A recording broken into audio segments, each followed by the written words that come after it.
Hi everyone, welcome. Mia, I'm gonna go ahead and transfer over uh, the host rights to the meeting to you.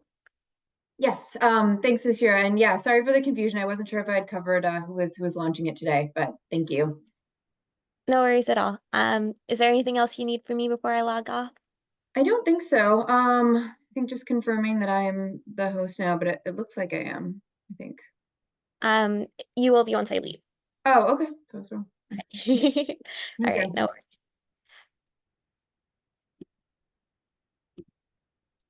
Okay.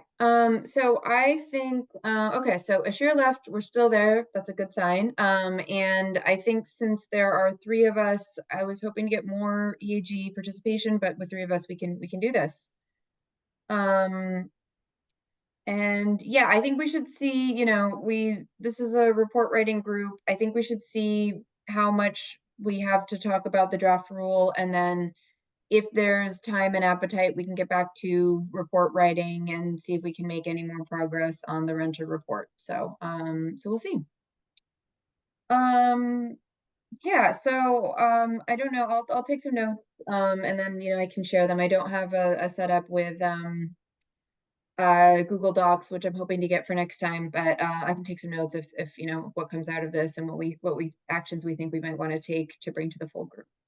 Um, so I'm guessing you have both had a chance to take a look at the draft rule and the accompanying report. Yep. Okay, great. Yeah, and then so I know, was it Monday? Was there a workshop to like for people to ask like technical questions about it? Yeah, it was the name of it was a technical Mhm. workshop, but I would say that it was more the commission walked through um, the draft rule language and a quick review of like what the companion report that they released was, and then there was a back and forth, just like questions on each Mhm. section, and they were mostly just around language and intention. Um, yeah, Do you see anything to anything add? big or was there anything like noteworthy that just like there was a big disagreement or a lot of people had a question about a specific thing? I don't just getting a flavor of what the reception has been like.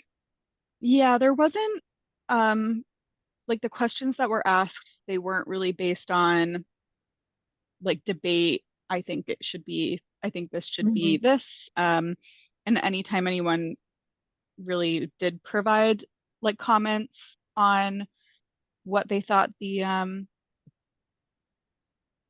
rule should be, Mhm. or if it should be different, the commission just implored them to write and file comments. And so it was mostly just, again, yeah, questions about the actual language and intent. I'm just going through my notes for like major questions.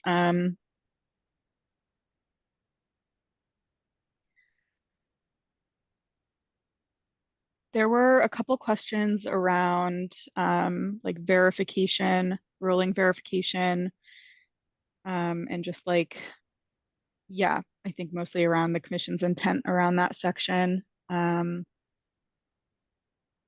then, yeah, so I don't know, nothing, all the questions were important for me, but there were, Mhm. I would say, quite a few for me to pick out, but the most important ones were.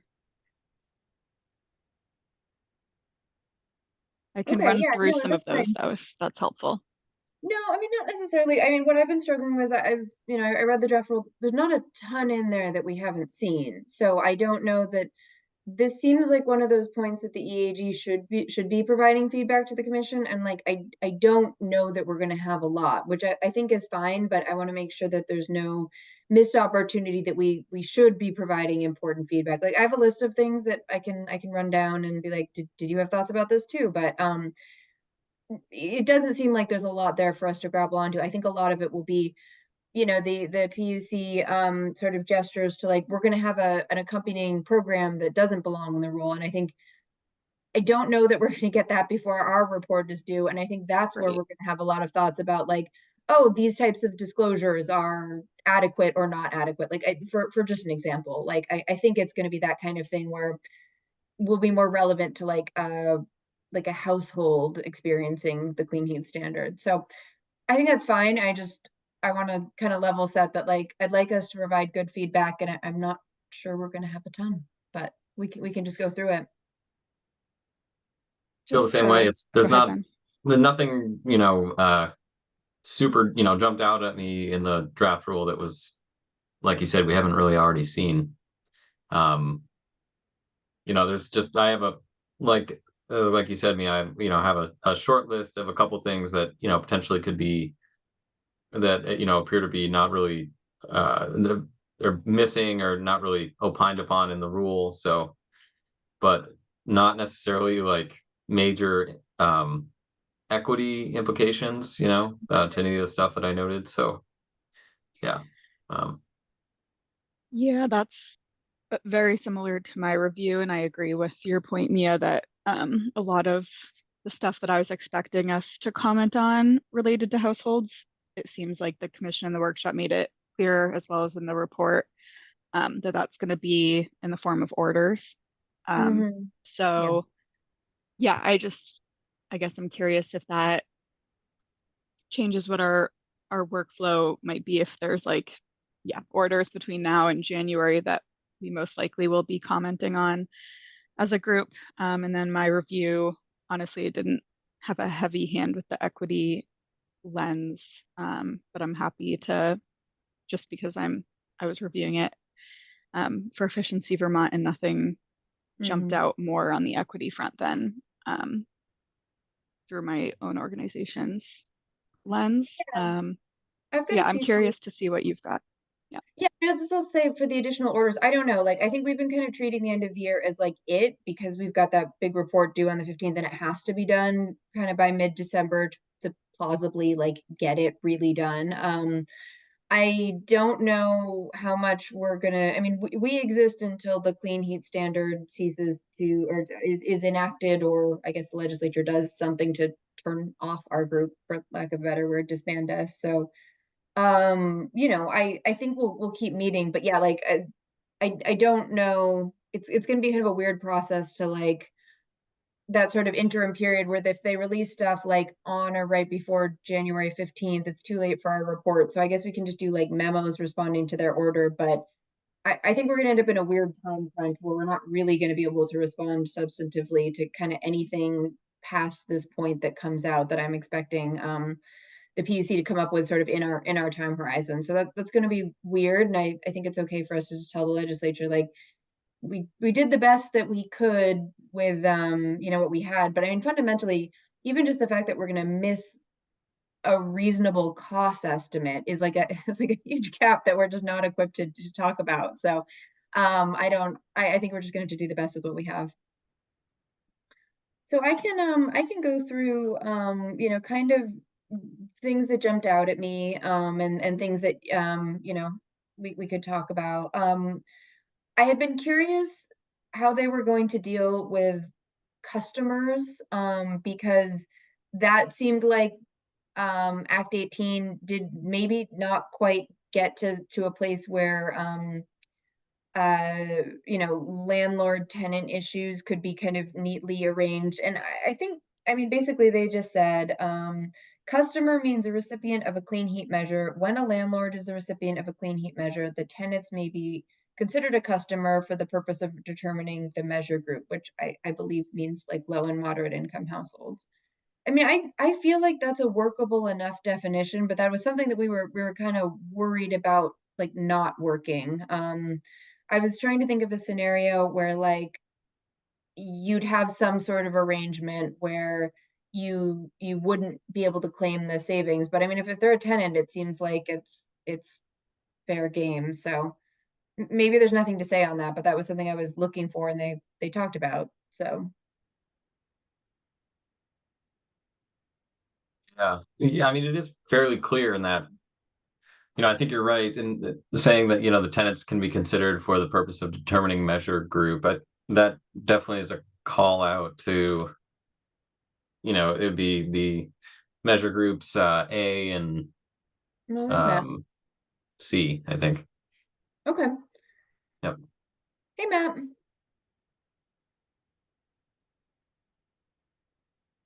Oh, you're muted. Sorry, I'm late. I'm sorry, I was multiple meetings. No. No worries. We are kind of going through the draft rule, and I think the upshot of our conversation is we don't think there's like a ton there for us to respond to, because a lot of it is either what was in Act 18 or has yet to be elaborated on with orders of like what the process is actually going to look like. So we're going through the points that we found kind of relevant, but we kind of all agree that there might not be a lot of actionable feedback at this point, but we'll see if there's stuff there. So we're just kind of going through just a few things. We were discussing the definition of customer, meaning recipient of a clean heat measure can be, can be a landlord if the tenants are considered the recipient, which I think addresses my concerns I had about like how to deal with sort of strange arrangements where who pays the heat and things like that. But it seems like they're just keeping it open enough that if you have a low income tenant and it's being put in the building where they live, it's fine essentially. So yeah, I don't think we need, I don't think the commission is necessarily looking for us to like be like, if we agree with something, I don't know that we're obligated to like say yes, that makes sense. I assume well, maybe that's a question. Like if we don't have a problem with what's written in the draft rule, do we just kind of just assume that's going to be the status quo, or do we need to kind of shore up I don't know. You know what I'm saying? I do. Can I ask a Yeah. clarification? Sure. So when we're saying that who the customer is with regards to a renter, is there a delineation? Am I just not reading this closely enough between because there's both installed measures and delivered measures, but there's also installed measures as these new heat pumps that I'm reading about, which can be removed by the owner of them. So I'm not saying that these are going to take off or whatever, but it is in fact a installed measure that a renter could receive credit for and then own that device, which would, in my mind, seem very similar to a renter who pays for their own heat, who has a renewable, sustainably sourced biofuel delivered. I don't know. Maybe that's too deep in the weeds, but once I started reading that, I thought, oh, a renter could own that, move that, and receive credit for that, and it wouldn't be the landlord. I'm going to pull up the draft rule and look about what they specifically said about ownership, because it speaks to being installed in the property, and I'm just pulling up it I mean, said, I'll be quite honest with you. I didn't really even learn about them until Emily Levin was talking about them, and I started looking them up and go, oh, okay, I get how these would be very portable and more affordable. Not as good as some of the more expensive units, but still something. I don't know if Emily Roscoe has comments on that, but or if you've seen them in action, but I just read about them. Yeah, Efficiency Vermont has a pilot with these units, and very much still in the pilot phase. And that's the update. So they're not, I would say, beyond the pilot phase at this moment. And I can keep everybody updated on how that pilot goes and any other information that is released from Efficiency Vermont. But yeah, that's the update. But am I right in assuming that these are portable, much like you could rent like a window unit, air conditioning unit, that you can move it from house to house? That's what my understanding is. Ben, did you want to add anything? It looked like I only really looked into them the last couple weeks, but from what I read, it was they weigh they're a little heavier than a regular AC unit. It's like 90 pounds or something like that, and you can put them in, take them out. But I think they're, from what looking at the website, are they even available to the open market yet, or the like a couple months maybe? Not from my understanding. Yeah, I don't know, again, but these are game changers. I mean, I'm just thinking about all the electricians that we're going to need to put these in versus just moving units. I mean, right. I mean, if they work, if they are efficient, and if they are affordable, they seem really promising.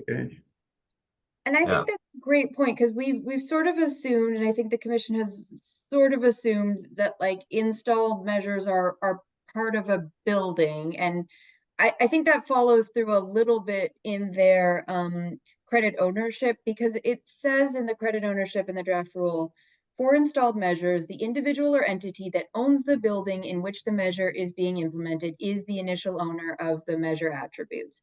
Which, like, I think we talked about, because there wasn't a practical way that you would own a heat pump or like insulation and air sealing if you didn't, the landlord would always own that.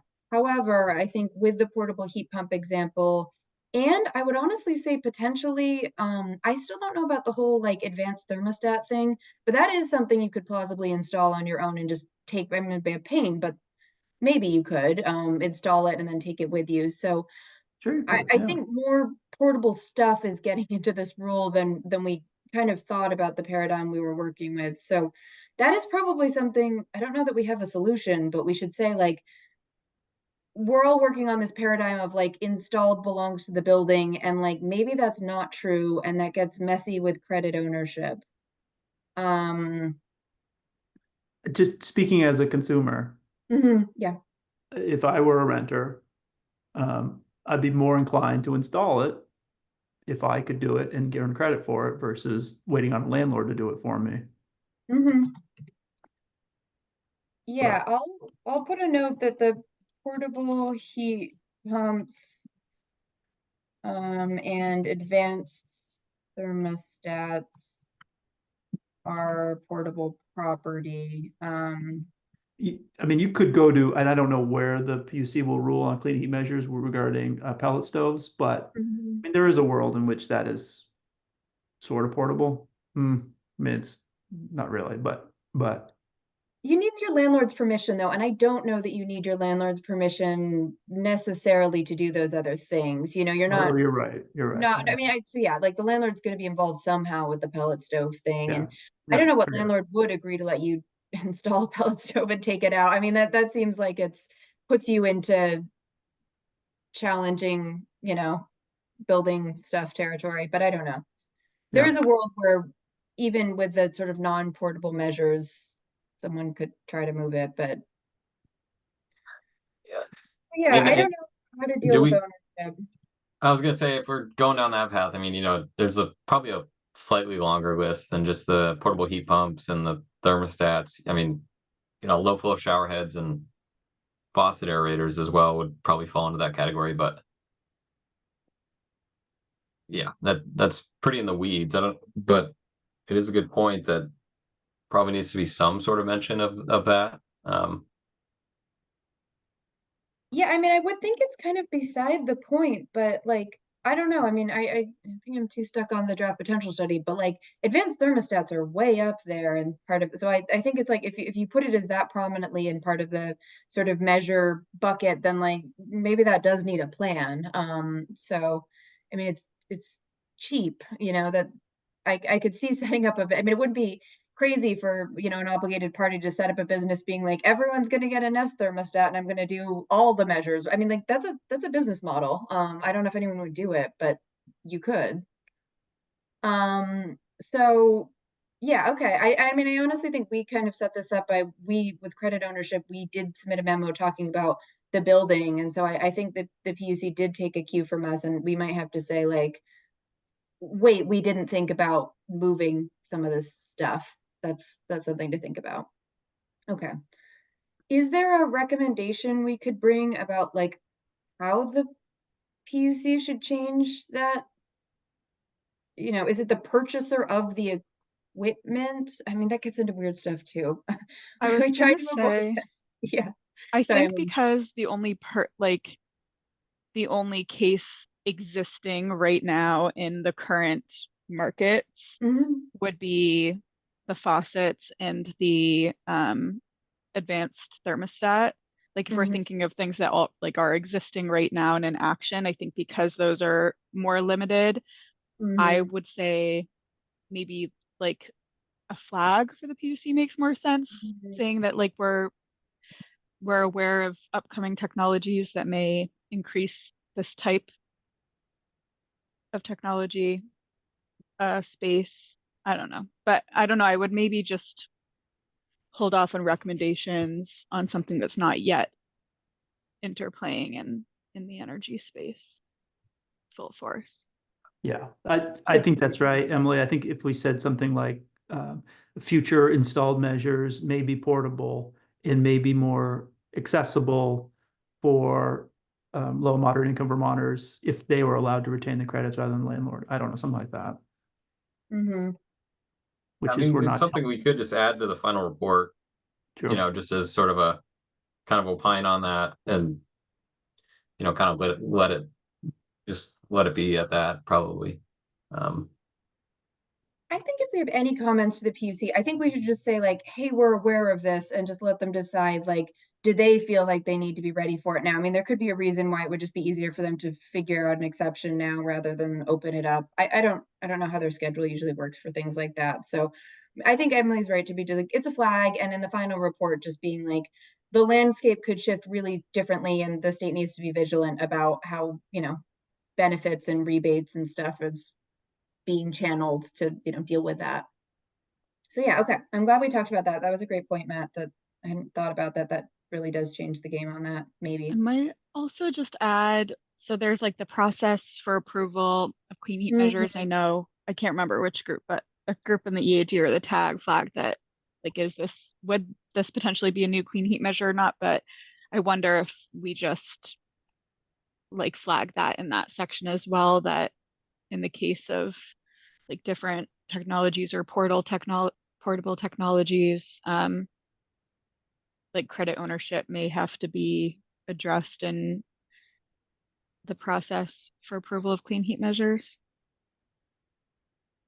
I mean, that would be logical to me. I mean, right now, the process for approval of clean heat measures really mirrors what occurs in the tier 3 space currently. Right. But it couldn't hurt to have just like that one liner within that criteria that's like, okay, if you're going to approve this as a clean heat measure, ownership of that measure, or where the credit ownership begins with needs to be, laid out or defined as it's introduced to the market. That makes sense.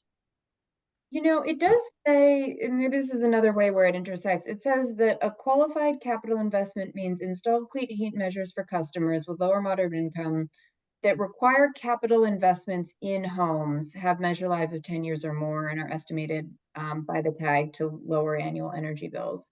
So I don't know that you would say a portable heat pump does require a capital investment in a home. Like, I don't know what they mean with that. I mean, you know what I mean? Like if I'm installing a portable, like just an air conditioner into my unit, like, or into my home, I don't know that I would consider that a qualified capital investment. It's like an appliance. Like I think it just takes us into weird territory where, like, I don't know if there's an interest in like bringing this to court or anything, but like I don't know that portable heat pump, like, for me, it's clearly a clean heat measure. It's still a heat pump just because it's portable, but I think the installed thing could get weird down the line. So maybe that's where we say maybe the PUC should just think about this new technology, and here are like 3 places where we think this could kind of run into problems with definitions. Or it would just land in the right above what you just read there in the measure group definition. It would just be as it kind of considering that. I also think that it would not qualify as a capital investment in a home. So they would, to me, logically fall in group E, which is all other measures. So if they're going to have group A, B, C, D, all which have like these income requirements attached to them, group E meaning market rate, maybe there is like a group E low income, and moderate. I mean, we already have 5 different of these groups. We've talked about this before. I think, that's good. I don't know if we need 2 more categories added to that.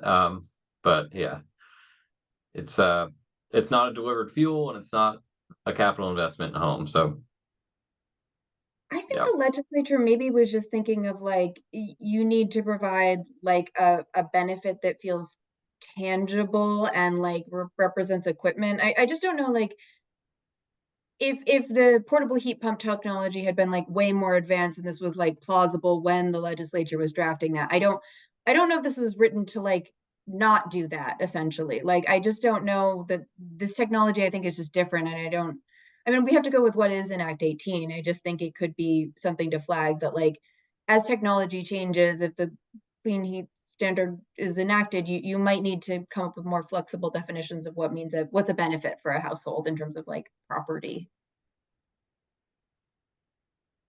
But yeah, I don't know. It is a good point that like, yeah, it's not not really what's in the definition of an installed measure. So, but I'm still comfortable just being like, this is an issue and it will show up in these 3 places.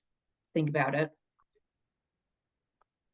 I think that's probably where we leave it, just as a kind of a note, a flag. Mm-hmm. That.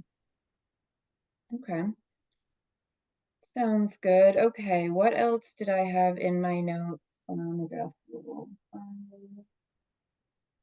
I mean, so we're just kind of going down with my list. You know, they talked about the obligated parties, you know, need if they're not going to use the DDA, they need to file a petition that includes sufficient details on their capacity and resources to achieve the emissions reductions. And that for me, just like sufficient capacity is real vague. I assume they're going to follow up with it, but I don't know. I mean, that's not a lot to work with, but I don't know if it's like an EAG problem right now. I mean, if we're assuming that low income households are going to be served by these obligated parties, like I think there is an EAG interest in making sure that's done well, but I don't think we really have enough. Like, I don't know how helpful it is to be like, what do you mean by sufficient detail? Like, we could say that, or we could assume that there's going to be an order to that point. I don't know if you have thoughts on whether that's something we need to opine on. I think you appropriately flagged it, Mia. Cool. I don't know. I don't know what EAG could say. I could say something about it, but it's really going to depend on whether they participate. So one of the big, just permit me 30 seconds. Yeah, that's fine. Yeah. One of the big things in the law, which frankly we asked for, which is if you are a recipient of crisis fuel or fuel assistance, meaning you have filled out all the paperwork and you're receiving some benefit, not all of your fuel, but some of your fuel, we ask that list be included as meeting the low and moderate income criteria. In other words, no vetting, no whatever we decide is how we determine who fits that criteria for those 32% credits. It's decided if they're in fact a recipient of government assistance for fuel. And there will be those that sell fuel that recognize that as an opportunity to sell sustainably sourced renewable biofuels for that portion that does not have an outdoor kerosene tank, that are heating oil. And that's how they're going to get those credits. But not everyone supplies fuel assistance. Some very large companies choose not to, and that's their choice.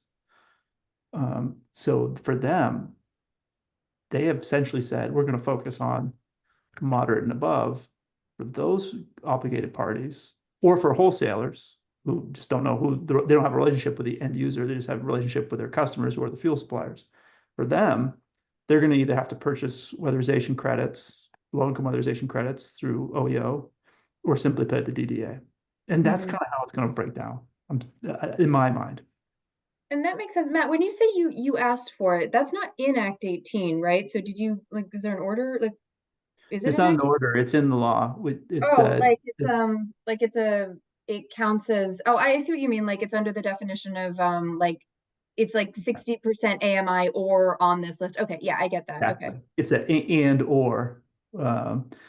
Now, I don't think that those are two different, that AMI, area median income, and then qualifying for fuel assistance, that might be a different number, not exactly match, but for simplicity's sake, the list we have of people that are receiving a government subsidy for their heat could also include the list that meets that 32% criteria. And that does take me to another point. It says for group A, B, C, or D clean heat measures, the person registering the measure needs to file an attestation form signed by the customer that states the customer meets the low and moderate income criteria. I And would, unless they receive fuel assistance, and then they've already done what they need to do. But I don't know how the PUC will rule on that. yeah, I don't know. I mean, I honestly think this is something we can, I mean, maybe I'm not seeing it, but it basically says like in the rule that if you're fitting a person to the group, you need to have an attestation form. And I guess I was wondering like WAP knows exactly what these people's income is. I don't know that they need to, and we've already sort of seen the no cost exception where the credits are owned, you know, by right. So maybe since they're talking about ownership, it doesn't matter. But I do think it's probably worth pointing out, like, if you have a verification of someone's income, do you still need them to it and you own the credit? Like, you have, I'm not saying this changes the ownership scheme, but like, if you do own the credit and you have evidence of their income verified, why would you need to have them attest to it as well? I think that's something someone should know. Like, I was thinking for affordable housing, incomes are verified, and in a new construction building we know that the units are going to be set aside for someone, but when the equipment's installed there's no one necessarily living there.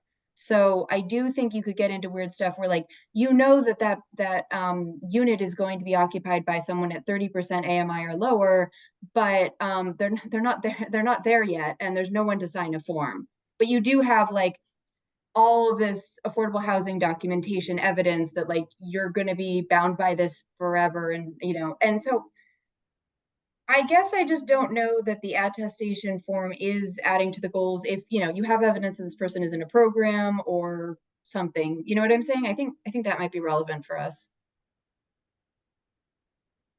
I can see where there's definitely cases where you would need that attestation form. If it's a customer that's not on any of those, lists like Matt was talking about with like LIHEAP folks, and with the weatherization assistance program, like I do agree that would be repetitive because the client already signs bunch of paperwork to get into the program, so it's like that's just redundant. So maybe there just needs to be sort of like a additional clarification to that about the attestation form that says, if there's on government subsidy or basically any of the pre-qualifying lists such as weatherization assistance program or LIHEAP, like there no attestation form is needed. I think that's a really good point, Matt. With like if you have a customer on LIHEAP, you already know that these folks are essentially would qualify as low and moderate income. So you have like a list. You would essentially have your pool of potential LMI customers that you can just draw from. You don't have to go searching for them necessarily. So makes it easier. Well, yeah, that's a very good point, Ben, because if you are an obligated party, say you're a retailer, say you recognize an opportunity to deliver clean heat measures, it may encourage you to participate in LIHEAP, maybe. Yeah. Yeah, I think it could be a Rather real than buy benefit. it. And I think that's a positive outcome. It may also encourage you to, use that resource as a way to address it. Or if you're part of the weatherization program, just having them check a box, or if you're on fuel assistance or the provider of fuel, just to check the box. The box should be customer signs the attestation, or the provider says, no, this person is whatever that is, whatever the language is. Right.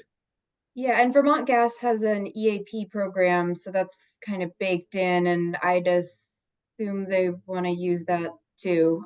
So I do think if you have sort of proof that the income is verified and evidence that you own the credits, I think we're just cutting out administrative costs that don't add anything rather than changing the status quo of like who benefits or owns a credit. It's just more, why would you need to do this again? You know, if you know for sure already. I have questions about like how, I mean, I guess Matt, like the fuel dealers know who is on LIHEAP, right? Like to the household level. They only know their customers. That's what I mean. But so like, I'm just saying in terms of being able to plausibly say like, I have a list of addresses and I know which addresses are on LIHEAP and which aren't. So I could tailor my fuel delivery to those households to get the credits. And since the I'm not trying to use the wrong language, but the deliverer already owns the credits under this. It doesn't change anything. It just like makes you not have to get someone to sign a form, essentially. Yeah, yes, but the obligated parties that deliver fuel assistance, that part of the Venn diagram, those would absolutely utilize that. That was the vision.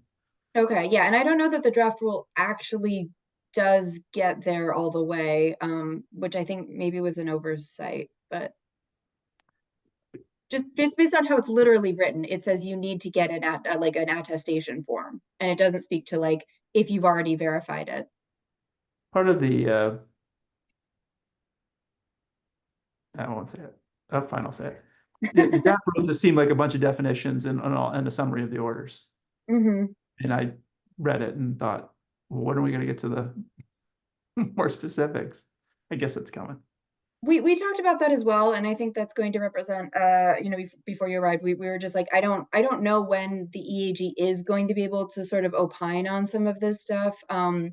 I'm kind of envisioning that the PUC gets this in towards the end of the year. Our report is going to be like mostly done or done, like to the point where we can't spend a lot of time reviewing additional orders and still meet our January 15th deadline. So you know, I guess depending on their schedule, we can try to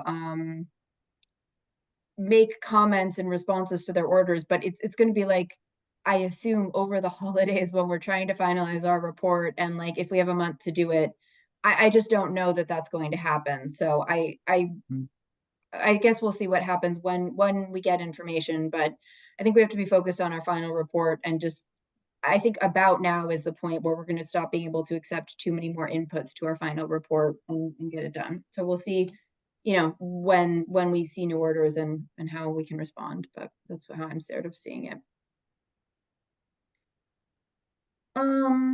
Okay. Another thing, are we good with that? Just to talk about like, this is a point of clarification about income verification. Like, is there anything more to say on that?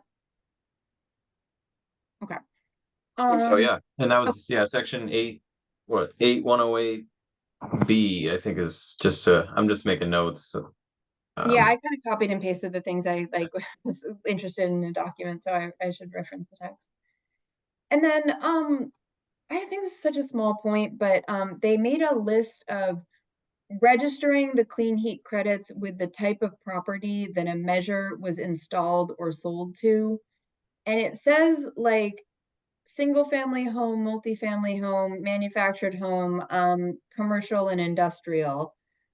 It seems kind of bare bones to me, but I don't know like what the commission like really wants to use this information for. Is it verifying that this happened, or is it some sort of data?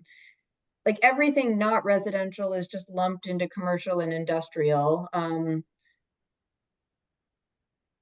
Yeah, I don't know. I think multifamily is a really big bucket to put stuff in. And I actually don't know how clear the deliverer is going to be about what type of building some of this stuff is. So I was kind of like, this seems sort of insufficient, but also I don't know that there's a compelling reason to make more categories. So I don't know. is what you're getting at, like what's the point in tracking that? Yeah, and like what do you want out of this? Because I don't know that you're going to get great information. I mean, I guess you'd figure out where the measures are going and you get feedback about like, is this doing what we thought? But I also thought it's weird that like municipal or nonprofit buildings like just end up in commercial, I assume, which I mean, again, I know this is like from an energy regulation standpoint and not from a like, I don't know, public policy standpoint. I just thought it was kind of weird, but again, one of those like, is this our business? Like, do we have strong feelings about this? I don't know. I don't know what the department, the commission's going to do with this information. Yeah, it's a great question. Trying to think of like why we would need to know that. I mean, I guess I wonder if it plays into verification. It's not in the verification section though. I mean, um, I mean, it's good to know, like, if you're not doing any multifamily buildings or manufactured home, that's data. But if you're trying to get good data about like who you're helping, I don't know. if The only this is thing it. that's coming to mind is verification. I mean, in verifying the credits, which is, the department's responsibility, it seems like if you're going to collect,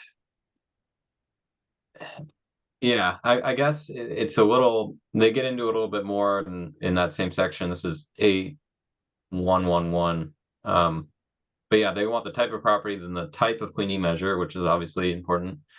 And then it just kind of broadly states information necessary to calculate the number of credits that the measure will generate. To me, that says, if it's a fuel switch measure, there needs to be information on, what the system being replaced is, if it's an oil boiler, etc. You're replacing it with like a heat pump. That, I think is key to understanding how much GHG reduction is occurring. But like knowing that it's a single family home, unless you're going to go so far as to say the square footage of the home and, more detailed information about the home, I don't know where saying it's a single family home really helps anyone, because, as we all know, you can have a single family home that's like 5,000 square feet. You can have one that's like 200 square feet. So without more specific information, it's not really, it's kind of pointless. I mean, as a data person, I like information, so this will be very Yeah. sort of interesting what happens, and maybe they're trying to get sort of a not super detailed, but generally just like what's happening with some of this. So I think it's That's fine. true. Yeah, You I know, guess, I mean, we'll leave it as is, but yeah, I mean, I'm looking at it as like the person who might be verifying these measures, and it's like, well, that, knowing that it's single family and multifamily doesn't really matter. It's I more mean, about like, yeah, more specific. I think could be interesting. Like if no one's doing anything in manufactured homes, like at all or almost none. I mean, it's data for the state to figure out like what to do differently with programs or something. But like, I don't know how helpful that is. It's true. It's true. Yeah. You know, one Right. thing that is making me wonder that they don't have a definition of multifamily housing with various types of income levels. Like WAP has the rule that it's like, I honestly forget what it is, but like not all the households have to be WAP eligible for WAP eligibility to work.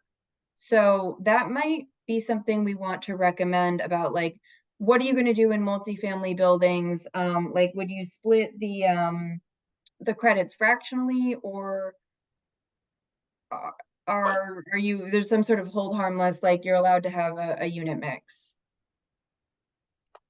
Like basically what measure category would that fall into if you do have the majority, because the weatherization program, the rules are, 2/3 is kind of the general number, but it gets a little more specific depending on what funding source is used. So there's a couple different definitions, but yeah. So if you do have a property that qualifies for weatherization, that should be qualified. That whole building, anything done to that building should qualify as a low income measure. But yeah, if it's not a low income multifamily, so really it would need to, yeah, those categories of measures would be tricky. I don't like, is that And information being gathered, I guess is the question. WAP is generally 80, and the clean heat standard is 60. I mean, affordable housing should qualify, but again, it's like who actually lives there, and like at what point are you getting it? Like is it based on the people who've moved in, or what the unit is reserved to, which is specific to affordable housing, but they would kind of fit into that definition. But I do think it's worth bringing it up. Like, yeah, you're going to have properties with a unit to build, and WAP at least recognizes that like there's got to be some reasonability standard of like you're going to have different income mixes, and we just need to set a standard. So I don't know if we would want to suggest that low income buildings should have like a lot of the time you see if like the building is to serve like 80% AMI, you just say half of the units or something. Like I don't know if that's a reasonable standard, but like someone should come up with something so this is workable, I guess. Otherwise, you're gonna have to do weird math. Yeah, and I don't know if it serves anyone's interest to have half the building to be in group A and half the building to be in group like B, and maybe one unit to be in group like D. So I do think they need to come up with something workable. Does that sound? I don't know if I have a definition though. And I don't, as far as I read this, it's, unless somebody else read it differently, I don't think they're allowing the fractionation of credits.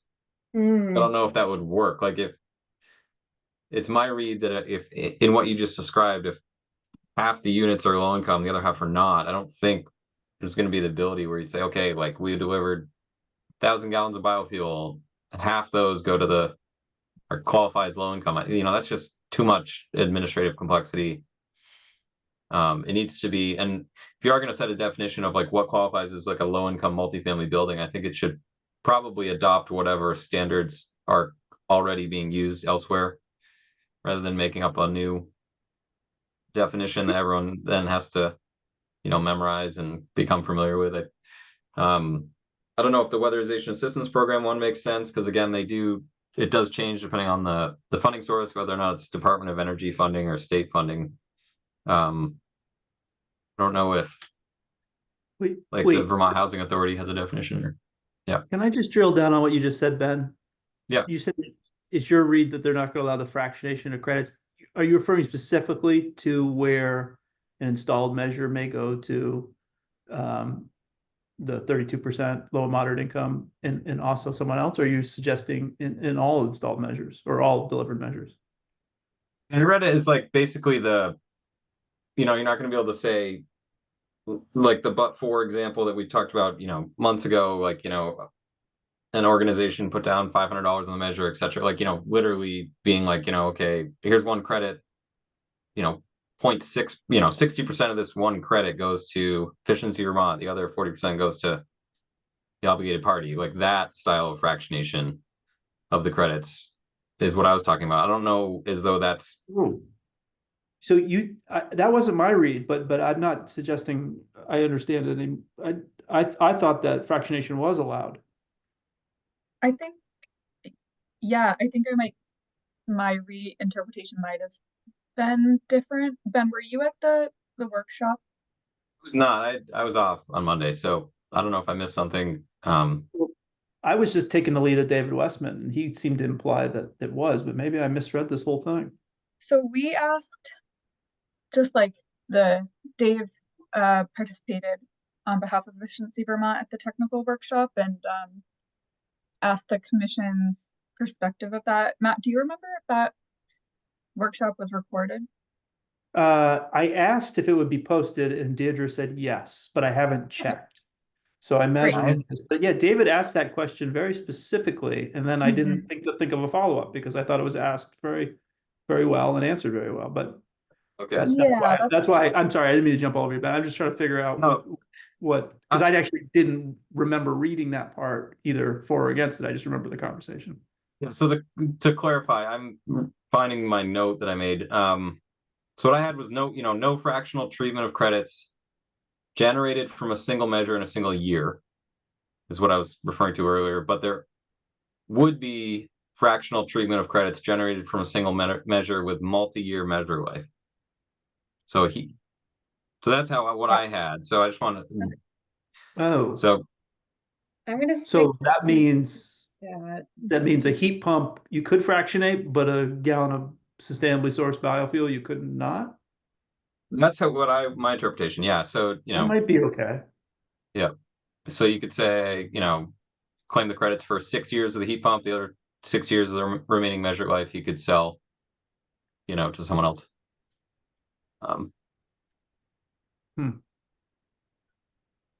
Put a pin in that one.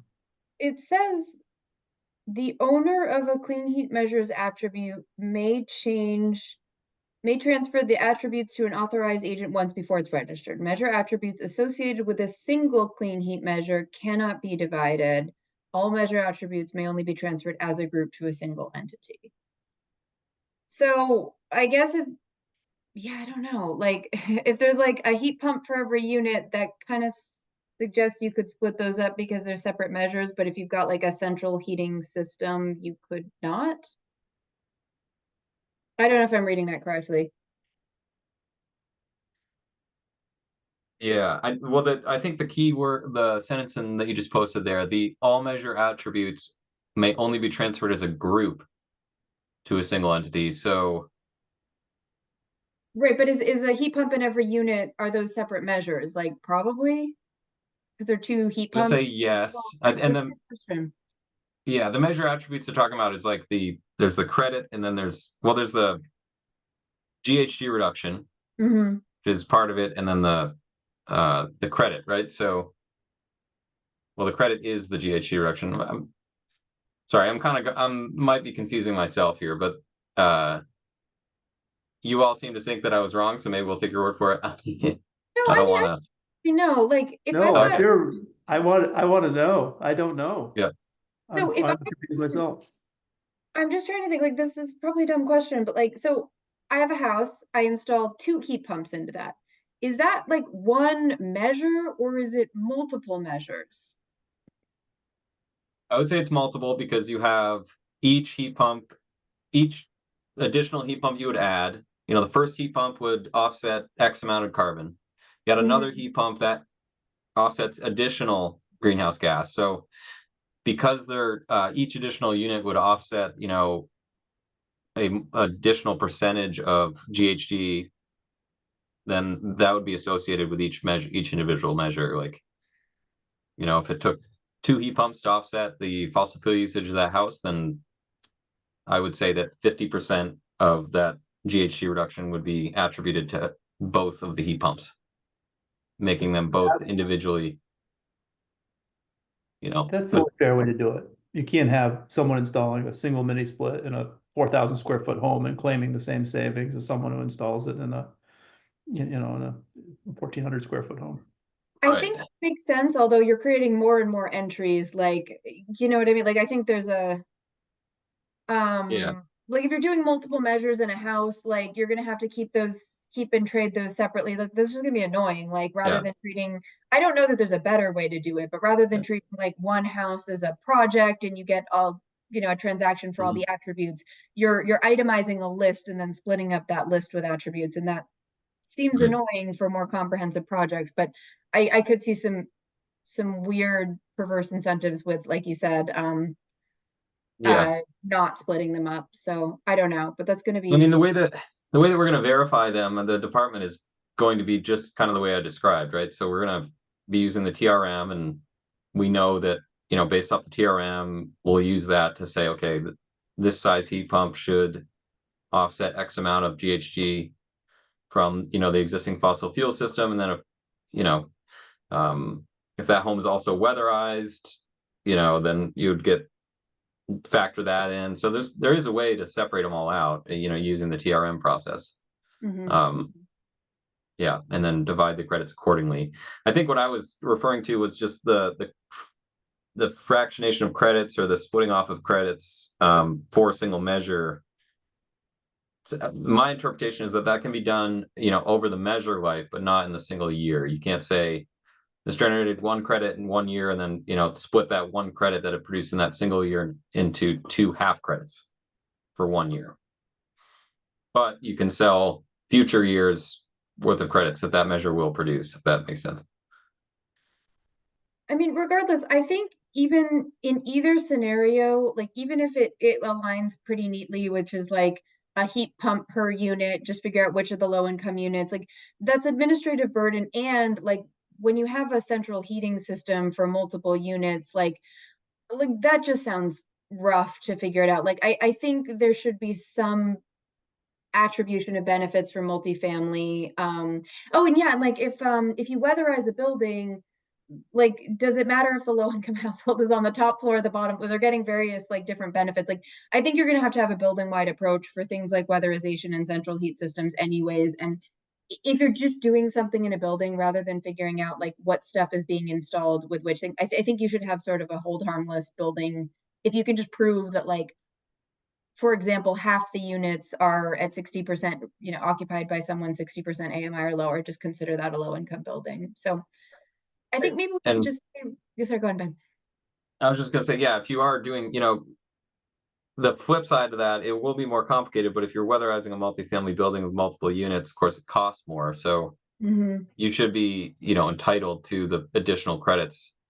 If all 3 units in the building are being weatherized in one go, it's a building wide approach.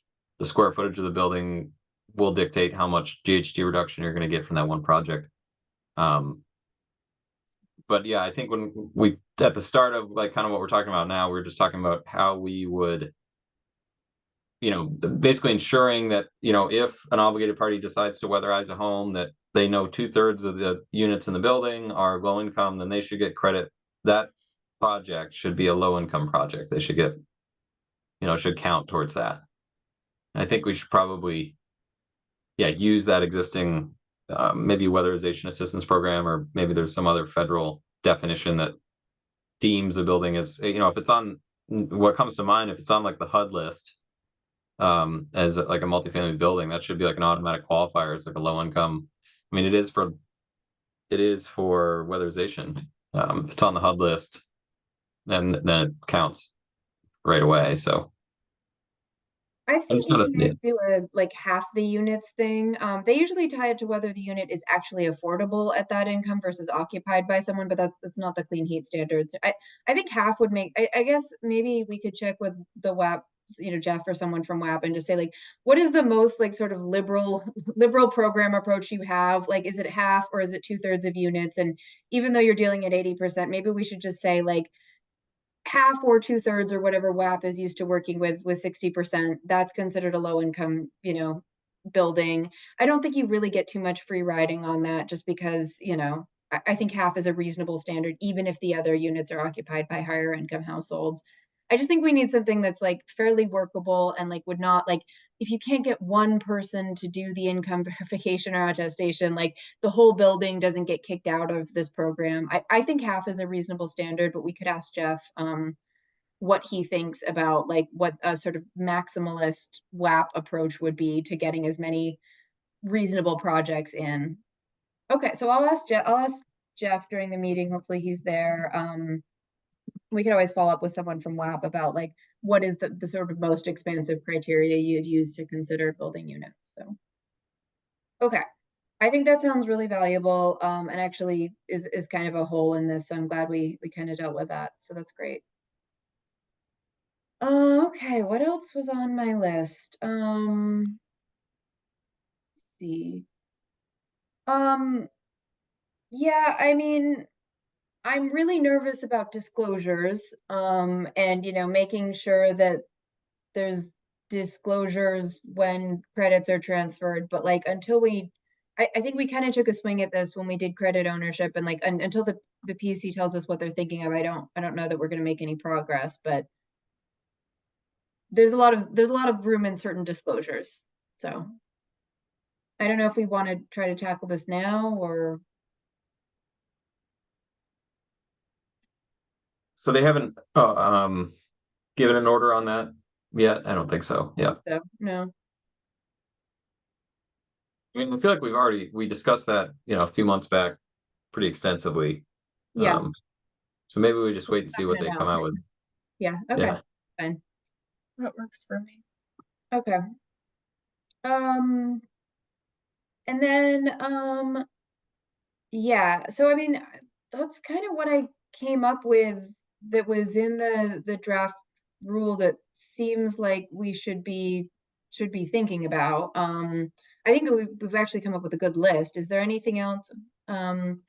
Is there anything else that you think we need to talk about that within the text of the rule itself? I think we can talk about the companion report too, but I wanted to make time for that as well.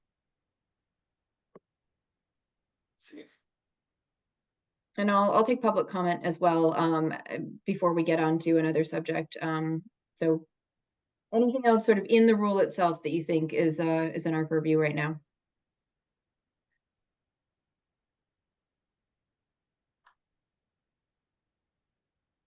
Okay, so yeah, basically I can try to get this in a little bit more coherent text. I won't really try to do like a memo, but I think basically we've talked about the portability of measures causing potential future challenges. So think about that. And the attestation versus verification and the problems with multifamily properties. Those are, I think, the big things that we think are sort of actionable, or at least should be on someone's radar. Okay. Anything else? I mean, I just wanted to know what's missing is any discussion about early action credits. Yeah, assume that's going to be an order. I think they did put that in the list under, there's a list of things they're going to talk about in the, sorry, in the companion report, there was a list of things that they're going to talk about. And I thought that was one of them. Oh, in a rule that they, yeah, I was just thinking about, for, obligated parties, I would, I think it's important that they get credit for any low income customers they served in the early action period. And how's that going to be tracked? Yeah, I just, obviously we know, Matt, you've told us, the obligated parties are tracking what their activity, since January 1 of 23, but like, it would just be nice to make sure that the obligated parties get credit where credit is due for the work they've done for low and moderate income folks. Just ensuring that that's like, they're going to get the credit for that. I think that's, as equity goes, equity applies to obligated parties, so that would be an equitable approach to that, just kind of flagging it. But I Although guess we'll have to wait. I don't think the low income or moderate income households are going to retroactively get any benefit from it. So I think it should be done fairly. That's equity, but I don't really see a way to like merge like what's going to be in the new clean heat standard and have that sort of apply in the same way as early action credits, just from an administrative standpoint. So I don't know, from an EAG perspective, I'm kind of like, I think the commission should act fairly, but is there a way to get any benefits for households rung out of that? I'd say probably not. That doesn't mean it's not important. I just don't know, like, until there's a proposal, like, I don't know that we would have I mean, we can discuss this as a full EAG group, but I don't know that there is anything for us to do without a proposal, unless we have a really strong opinion we want to lead with and try to influence ahead of the time. I don't have a strong opinion, but I mean, clearly we could articulate, or we don't have to, but my view is that there are two sides of this coin. One is you allow the early action credits to remain with those. I mean, the reality is if they're with the heating contractors or the fuel suppliers, without any, quid pro quo, they've just essentially assigned them over. The effect will be less money into the program, but a lower cost for those that continue to use fossil fuels. So you could argue both sides of that. You could say, well, we shouldn't allow the early action credits because we need more money up front. But how do you do that? I don't know.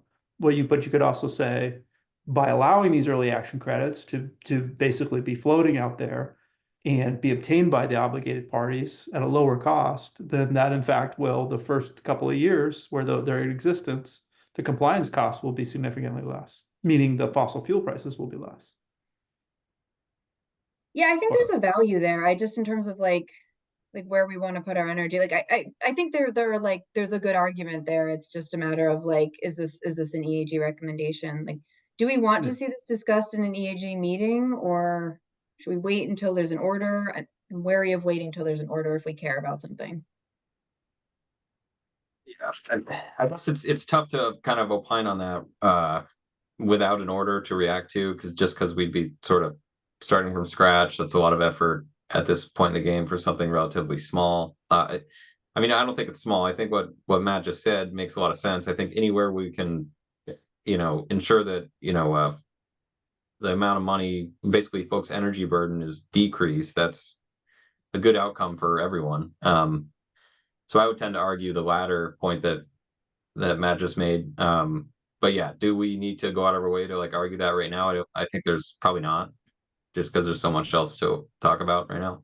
And if the PUC comes out with an order that says something that we disagree with or whatever, we could talk about it. But I wonder if we can, at the next EAG meeting, just ask the PUC if we could get a heads up if there's any orders incoming on different topics, since I think we should be seeing quite a few orders between now and January. But yeah, I agree with what Ben recommended.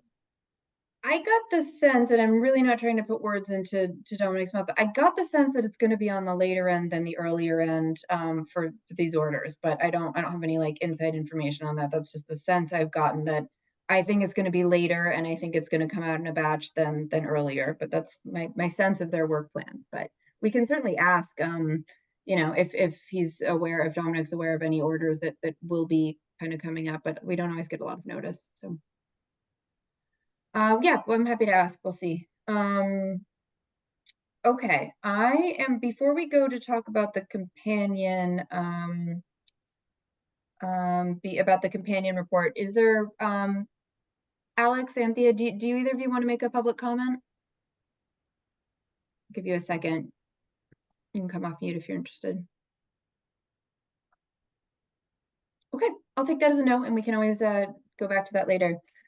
So there is the companion report. You know, I think there's obviously the, you know, I guess I characterize it into like things we're going to do later, and then the big sort of newsworthy bombshell about you know, the alternative clean heat standard. We're going to have some time on the agenda to talk about the alternative to the clean heat standard.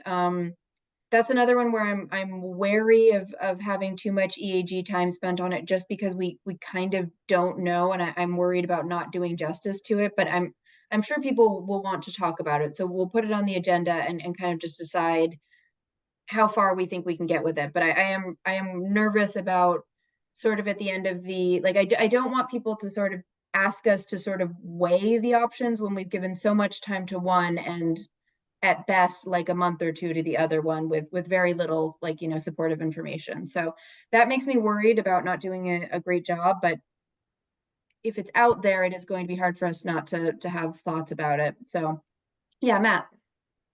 I don't know how this will land with the rest of the group, but I'll just test drive it here. Sure. Which is, we know because if we know what Act 62 was from 2019.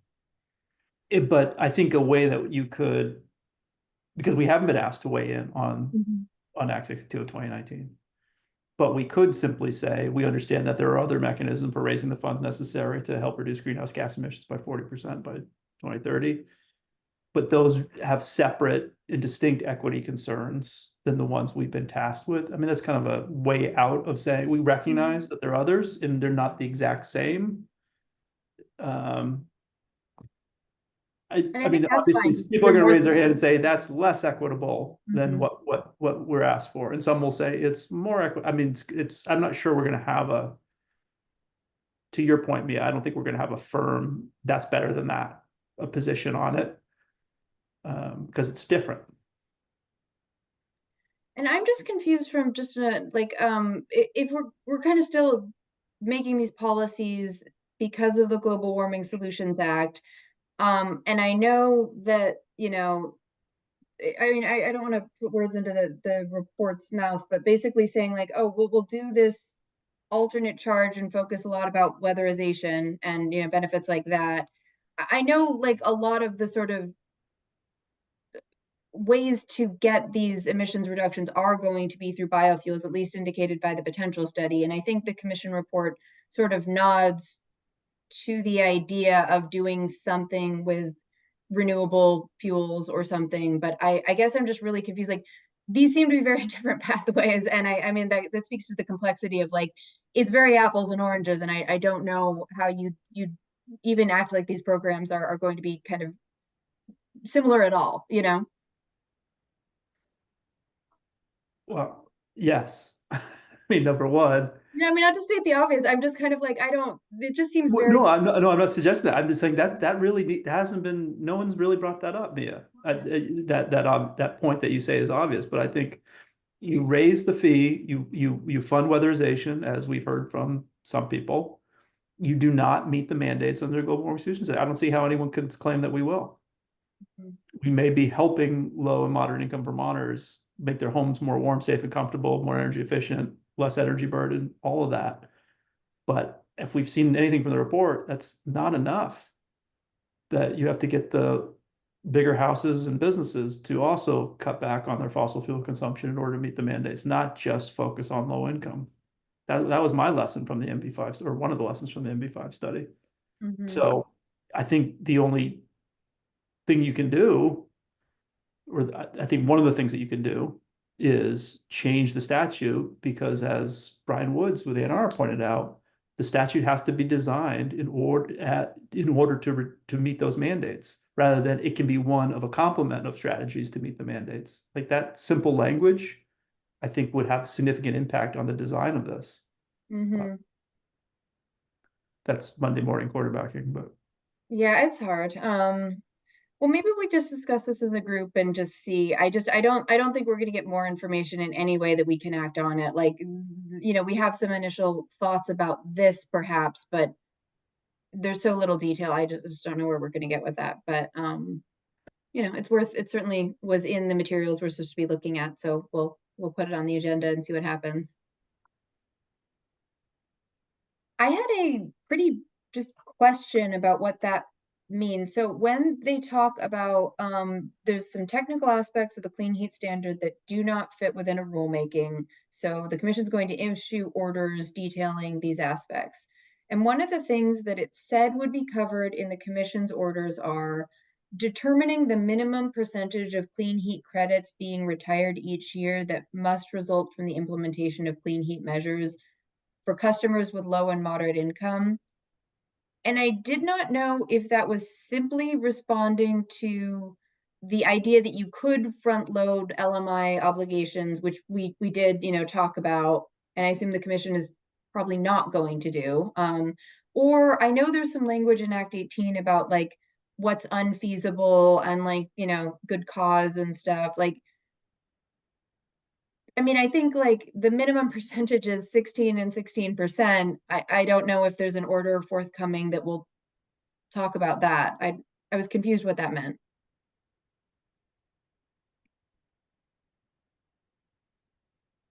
I mean, it's a good question. They potentially could be taking into account the analysis the MV5 did, showing that it's going to be very difficult to year after year hit the 16% target of low income. I mean, I interpret those results. I think I mentioned it last meeting that, I think it'll be possible for obligated parties to hit that 16% target in the initial years, but as we continue in the out years, it's going to be increasingly difficult to see the emissions reductions from that subsect of the population. So maybe the PUC is going to come out with something that is kind of adjust the target more appropriately. What section is that in the companion report? So sorry, I copied and pasted a lot of this. So it's called, the heading I think is called Technical Aspects of Administering the Clean Heat Standard. And I think I have the PDF somewhere. I've got too many tabs open. okay, yeah, I see it here. Yep. Yeah. So I mean, I don't know. That was just one of those where I'm like, what do they mean by that, fairly vague language? I don't know if there's, I think anything that's in this section B about things we're going to issue orders about is going to be hard for us to respond to besides, the order. I mean, I think we sort of did what we could with the credit front loading, which we weren't asked about, but we knew they would deal with, and the kind of LMI serving organizations. And in both of those, I think we were pretty clear that it's like, you shouldn't reduce the obligation. Like that's bad, don't do that. So I don't know that there's anything for us to, and anything else I think is so specific, like the early action credits, I just don't know that we're going to get anything like ahead of these orders. But I'm always wary of us missing something in our discussion. So I mean, between what's in this draft report or this companion report and the draft rule, is there anything else that is kind of, we need to take action on before our final report?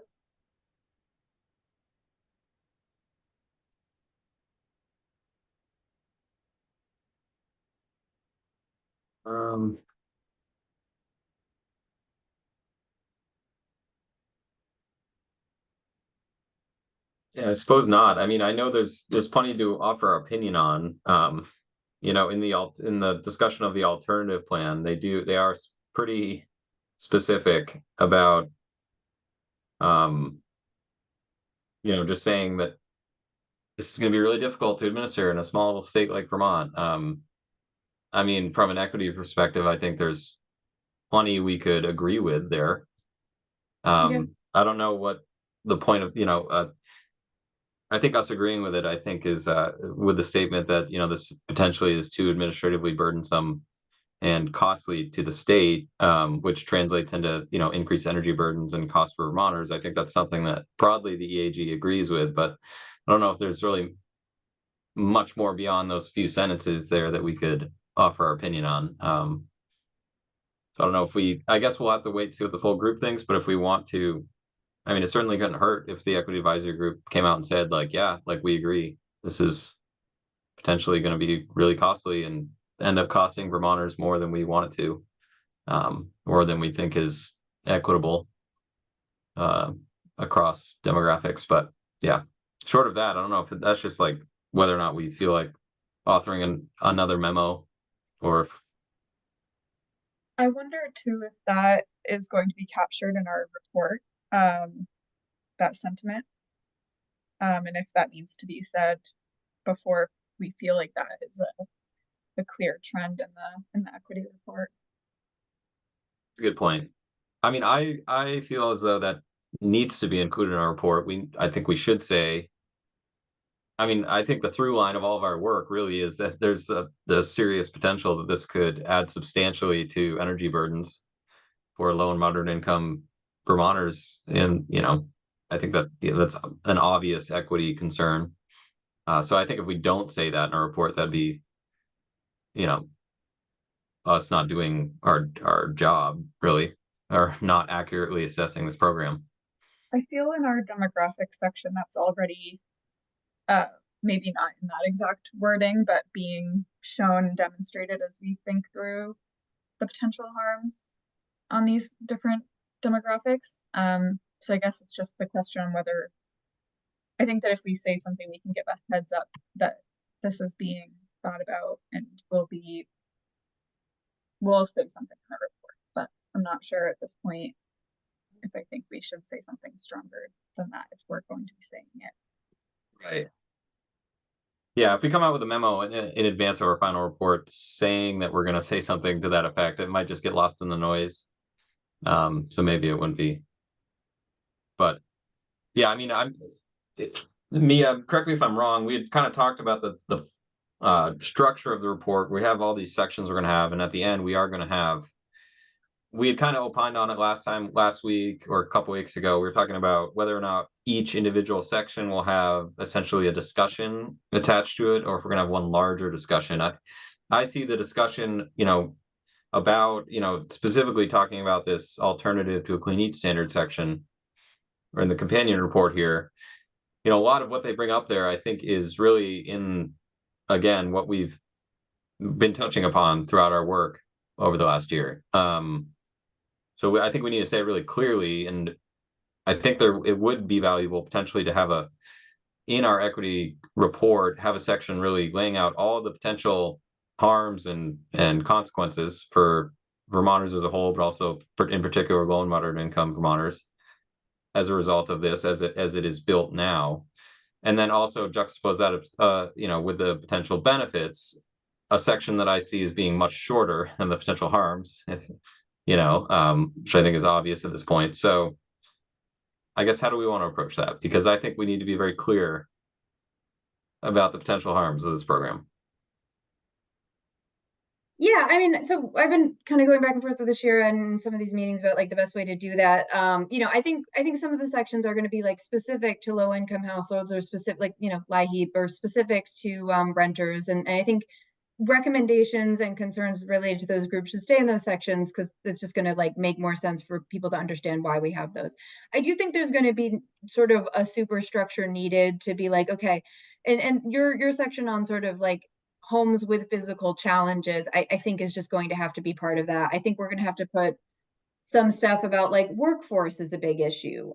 I think we're going to have to sort of see how that feels, because like, when you're talking about like the potential harms are kind of obvious, but they're also very vague in terms of like, we know some of them, like the split incentive and renters, like manufactured homes, but then also like costs are going to be a problem, but we've been really provided no context for like what the costs will be beyond these kind of numbers that people keep telling us not to use as final inputs and stuff. So I think we can certainly say like we've heard a lot about costs and everyone seems to agree there will be a cost, but I don't know if we're going to have like a great standpoint to be like the costs are definitely going to be unacceptable. Like, and or like even a point where that would be like I've heard from like when we're talking to people like from the WAP program, everyone's saying like any cost, additional cost is going to be really challenging for low income households. So I don't know what you do with some of that. I think we can say like we're really concerned about costs based on what we've heard, but we have not gotten a coherent summary of costs. And, we've heard a lot about administrative complexity, but by the time we're writing this report, huge parts of it haven't been provided to us to actually respond to. So I just think I think it's not an I just out. want to frame that quote, Yeah. Mia. That's Okay. exactly right. I mean, I think that's exactly right. Sorry, didn't mean to interrupt. No, that's okay. So I just think I just don't know that we're going to get to a point where we're like, we've heard the impact will be X and we think that's bad. I think it'll be, we've heard a lot about this and it's concerning, but we don't have the inputs that you would need to like really make a recommendation along those sort of broader lines beyond these sort of lower recommendations where we really do think we have things to say about renters or manufactured homes and stuff. So I think that's going to be the most like sort of satisfying. And I do think we can have our own sort of minority or individual voice sections at the end where someone could say like, no, I hate this. I just think in terms of getting everyone on board, saying like, we've heard concerns about costs and everyone seems to think they're going to be fairly significant costs and we're concerned about that. I just don't know how satisfying it's going to be to write that one. It's just going to be like, we've heard a lot of things and no one's been able to tell us like, this is the policy or this is the, this is the cost. So that's how I see it working out, but I don't want to say that that's going to be the final will of the group or what we're comfortable with. And that's just how I see the next couple of months being able to produce. But Oh, it's a good point. We got to kind of stay within our bounds, say what we know, and there's a lot that we do know that informs, potential decisions that may need to be made in the legislature. So, I mean, it's a good point, Ben, that like we haven't really talked directly about like this is super complicated and like that's just a challenge that's inherent to it, regardless of cost. I mean, the complexity feeds back into cost, but like, yeah, this is incredibly complicated and no one has found a way around that. right. Yeah, I mean, the way I think about it is, the complexity of, what the commission specifically called out was, the fact that they're not going to come up with a credit trading platform until they know what the legislature decides to do, because just coming up with a trading platform like that that's an extremely complex endeavor, especially as a small state. So yeah, just using other states as an example, like if you're trying to model something like California has, for example, for the low carbon fuel standard, like that's a very well set up program. It's been around for like 20 years but it works because it's California. We're like the size of like one city in California. So yeah. Yeah, but I guess I hear you. You make a great point. I guess we can't opine on stuff that we don't know yet, but we can say what we do know.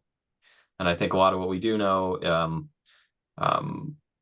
short of saying how much something is going to cost, if you lay out all the issues like we're going to, will, after reading that, it'll, I think, paint a picture that, do we want to burden Vermonters more than they already are, et cetera. So, or Yeah, overburden them. I wish we had had more public feedback. I think it was really helpful. Ben and I were on a call with some of the CAP agencies about, just responding to, sort of a presentation on the clean heat standard, and they're really freaked out about this, which I think, they're not seeing it as a potential revenue stream, and I think that's telling that like it if anything comes out of this, WAP program might be a winner in this, but they're looking at the households they serve and they're really alarmed by that. So, you know, I think we're not hearing a lot from the public, but what we have heard is you know, concern. You know, I think that's worth flagging. I mean, I think I need to draft some language, but I also just want to get back to the idea that like you can put your sort of thumb on the scale with the 16 and 16%, but like you're still not necessarily going to get weatherization or like other stuff that you kind of conceptually want or has social benefits in this market thing. And I don't think you can just have two requirements and put it into a market based framework and expect equity to just pop out of the other side of it. So I think I would like to see that, you know, I can noodle around with some language, but I think I would like to see that as an upper item. Like the 16 and 16% is just not going to produce the outcomes individually that I think the state conceptually wants. So I think what you're that touching market, on is like putting the installed and fuel measures in the same marketplace. You have yeah, two massively different costs, acquisition costs for something that's going to produce the same credit. Like we're all in the same marketplace. So essentially, weatherization is disincentivized in a sense because the GHG reductions from such a measure is spread over 25 years. So you're investing in weatherization, which is much more expensive, and you're getting, you know, your initial return on that investment is 1 year worth of GHG reduction.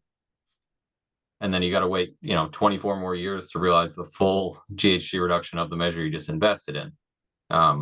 Or you can go the, you know, biofuel and, you know, you get everything in the year that you invested in it. So I think having them lumped together in the same marketplace creates its own challenges. I think, you know, Matt has alluded to that, you know, that problem for the last like 9 months. So, yeah. well, I think even putting, you know, weatherization and heat pumps on the same, you know, framework, like, you know, there's no reason to think people will weatherize first. Like, you know, the benefits of getting a credit doesn't care whether you're saving the household money. So like there's nothing to stop people from just installing a heat pump into a leaky home and be like, well, they're not using fossil fuel. I don't care if they're saving money. I mean, I'm not saying people are consciously going to do that, but when you have the market incentives, you know, and it was interesting. I don't always read the comments, but Thomas Weiss wrote some feedback to the potential study, and he pointed out that if you don't weatherize first and you just install a heat pump, what can happen is, you know, it's sort of stealing the savings, and you're less likely to weatherize after the fact because you've devalued that by doing the heat pump part first. So if there's no requirement to do that order, you're actually making it like far less likely that anyone would do it later. Which I hadn't really thought of with that. So I mean, again, I don't want to just like soapboxes, but I do think some of these higher level things about, I think we'll just have to be conscious sort of what we pick and choose from the sort of like topic discussions and the sort of upper level, and then even the like executive summary of like, this is what we want people to take away from this. So yeah, and that makes me nervous from a report writing standpoint, but I think there's a lot of good material there, and we can get the important stuff in. I agree. And well, it's, yeah, we're sort of in a position where it's kind of like wait and see. You know, I know that our final report will come together. We do have a lot of material and a lot of people working on it in various areas. So, yeah. Okay, so on that note, we have a half an hour left of our time. We did what we were supposed to do, and I think we came up with some really good framework. We can call it, or we could try to get back to our report writing thing. I don't know if it seems ambitious at this hour, but it's an option. Do we release you to other stuff, or I don't know if we need to jump back into the report writing now. I guess for me, I'm just curious so we talked about the renter section last time, which we made pretty good progress on. Yeah, do we want to like set like how would be what's the next section we're going to be doing? That's the one that you have an intern that's kind of already writing that, right? yes, she took a swing at the low income section. I think it's going to have some of the same stuff where there's just extraneous or unclear material that just needs to be, you know, fixed. So, you know, I plan to put that in the packet so people can at least look at what she did and start to generate comments. And I think we should get through the renter stuff, then the low income stuff. Then I've started her on the manufactured housing stuff. I'd feel pretty good if we could get through those. And I guess, Ben, I would also say, the section you're working on, having it kind of sooner rather than later on like homes that need investments or have technical challenges. We need a better we need a better title for that one, but that section, I'll feel good if we can get through those things and kind of put the other pieces together sort of piecemeal. I don't have a great plan on how we're going to, have everybody feel like they've reviewed every section and feel kind of equally good about that. So, but that's my sort of what I'd like to accomplish. Sounds like a good plan to me. For my part, I'll have, I'm chipping away at it. I am gathering data to inform, for example, I'm writing a section about vermiculite to kind of preface the issue that I anticipate will be referenced, throughout the rest of the report, maybe. So there'll be a kind of a grounding in all the potential issues, for example, that you can encounter when installing clean heat measures or delivering clean heat measures to a home. And I'm basing some of that in actual data, for example, that the Weatherization Assistance Program has collected. So, yeah, I'm hoping it'll be kind of well, inform the rest of the report as well. So my goal is to have that, done obviously sooner than later. It's a busy time, but we're almost there. Yep. Yeah, and I don't think we need to have a ton of detail. I think what you've shared has been striking. Like, I don't think people know how much it costs to remediate vermiculite. Like, I think that's helpful to have data on, like, this is really expensive, that kind of thing.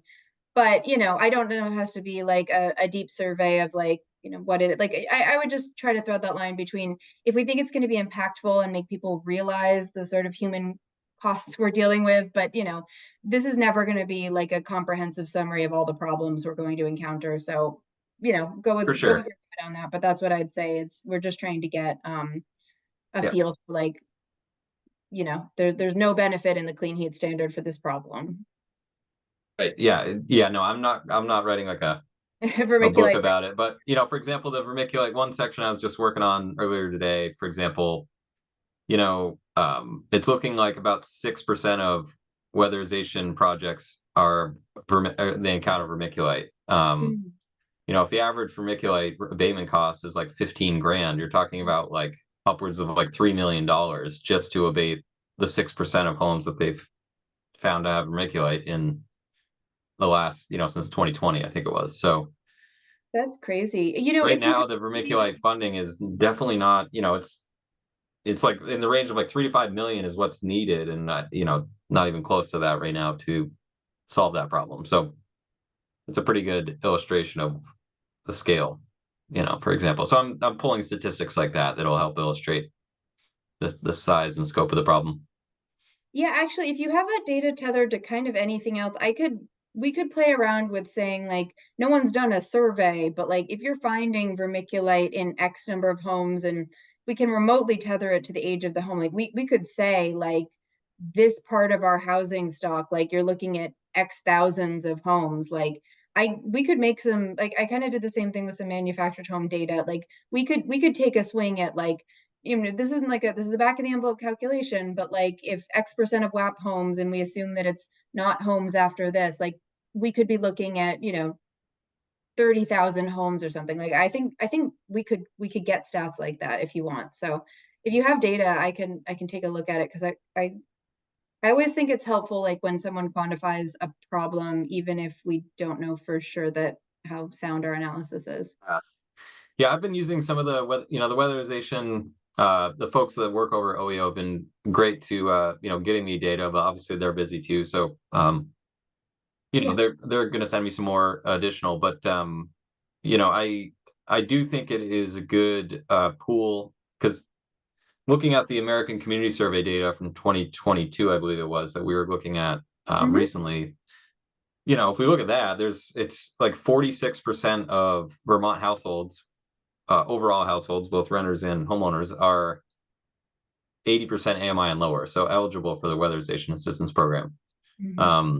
And the weatherization program, it's really doesn't matter what type of house they live in, it's just income. So you can have low income folks who live in, pretty decent homes. So it's not necessarily the age of the home just because income, it's not indicative of the age of the home, but I think it's a good data set that could be used as a proxy for the basically overall housing stock that we see here in the state, because they serve all types of housing stock. So if the weatherization program seeing that 6% of the houses they serve have vermiculite, I'd say it would be you could say with a straight face that's there's a good chance that 6% of the overall housing stock Yeah, has sub vermiculite. out homes built after 2000 or something, if you think that's appropriate. Like we have the data on how many homes. I don't know if there's manufactured homes with vermiculite. Is that a thing? You never know, but I generally I would say no, because you used to be able to buy it at the hardware store, so people would be like, oh, like I'm cold, they'd go buy a bag and like dump it in their wall or whatever. But so I've seen it everywhere, but generally they stopped selling vermiculite that was contaminated with asbestos in 1990. So Could just after, lop that off of the housing stock and assume that manufactured homes do. I mean, I think just like rather than yeah. just being like 6%, like you could say like, okay, at a rough cut, you've got like Mhm. 20,000 homes that are like at higher risk.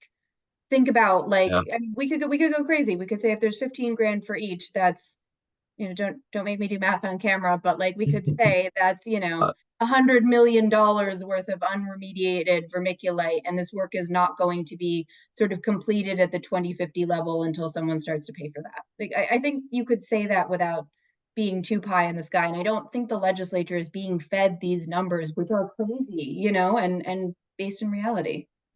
So I think if we exactly. can get stuff like that, and I think that will make an impact. If just because like people aren't there, there's not. I mean, there's that stat that was going around about like 30% of homes can't be like weatherized or a heat pump, and I don't think that exists, but I do think there are like things we can say about homes that are going to be like catastrophically difficult to invest in without significant subsidies. So I don't know. Exactly. Yeah, and Kind of that's maybe the maybe through I'm line of my section is tries to get at that. So when I'm completed with it, I'll bring it to the next meeting we're doing this, and we'll pick it apart and polish it up. Yeah, okay. So we'll keep working on this. So we'll close it here, but we'll take public comment. But yeah, I think we'll try to get back together on the 23rd at our usual scheduled time, and hopefully we can make a good effort to finish the renter section. And I think Ben, Emily, we made some assignments of like specific sections we were going to try to work on. So let's come to that meeting on the 23rd with hopefully content that we can kind of just plug and play, unless there are questions. And then I think it would be good for all of us to take another look at like the unedited stuff that we haven't done last time, and just see if there's recommendations that we anticipate wanting to polish up, because there's some random stuff in there. So. Okay, well, I will follow up with this on trying to get, I don't think I'm going to do like a whole memo, but I'll try to get those sort of 3 big ticket items we discussed into like coherent-ish language, and then we can discuss that with the full group and feel like and see if there's consensus around those issues. So I'll try to get something in there. Anything else on EAG members? And I'll do one more public comment before I end it. So Okay. Sounds great. Well, this was great. Anthea, would you like to make any public comment? Oh, nothing from you. Okay, sounds good. Well, then we can all leave a little bit early. I'll see you all next week. And we will try to get something on the books like as soon as possible with our quorum issues. So I'll follow up with that soon. Okay. I am calling this meeting to a close then. thanks. Catch you later. Thank you.